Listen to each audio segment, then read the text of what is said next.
Hi, this is Rob, and today I want to share with you some thoughts regarding communication and the concept of messages and meanings.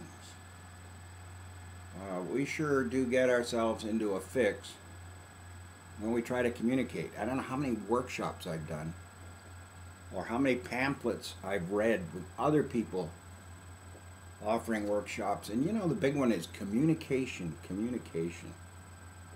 Wow. Kind of like you can't wait for your kid to talk, then you can't wait for him to be quiet. Anyway, communication.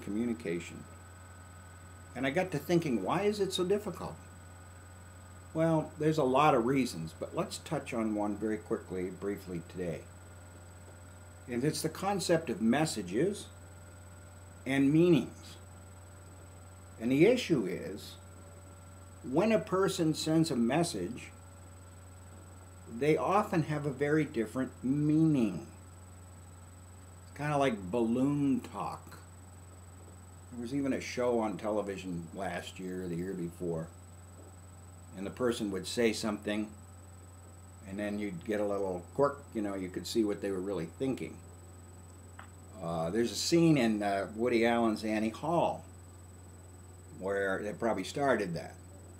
But we do it all the time. Oh, sure, you can go.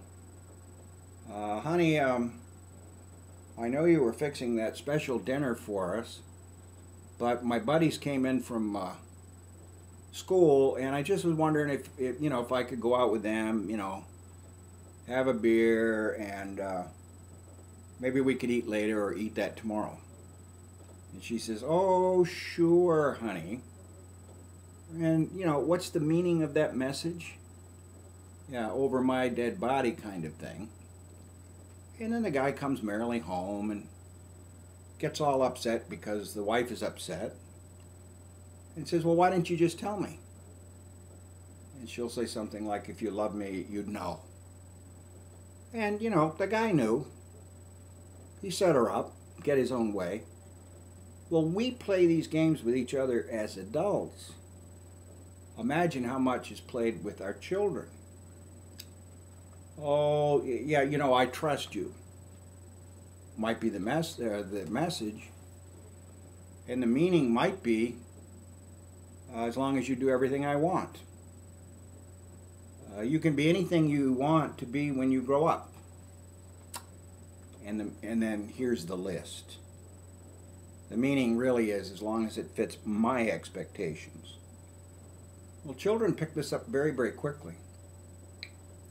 And then to make it even worse, the person who's hearing the message also distorts the meaning, or what they read into that message, looking for the meaning, based on their own experience, based on what they want, based on their experience of you.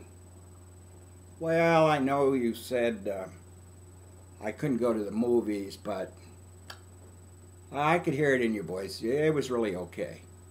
Whoa.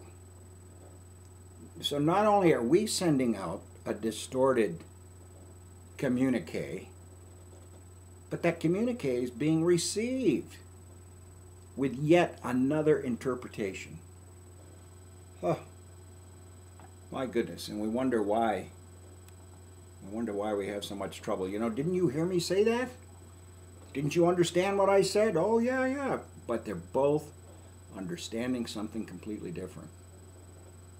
Of course, there's a couple of ways we can work to fine-tune this. Probably 3 ways. One is, when you send out a message, check yourself out and see if it's really close to the meaning. The closer the messages and meanings are to each other, the better chance they have of being interpreted correctly. Number 2, don't be afraid to ask a question. What did you hear me say? What's going through your head? Check it out. Just don't assume because you sent it, they got it. And then thirdly, watch their behavior.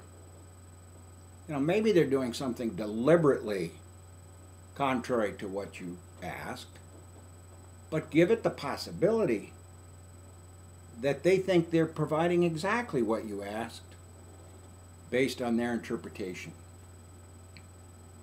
So there's a lot that goes into this. So the next time you say to somebody, gee, take a right, and they go left, doesn't mean they weren't listening. It just means they heard something different. Try it out. You'll smile rather than get frustrated. Thanks.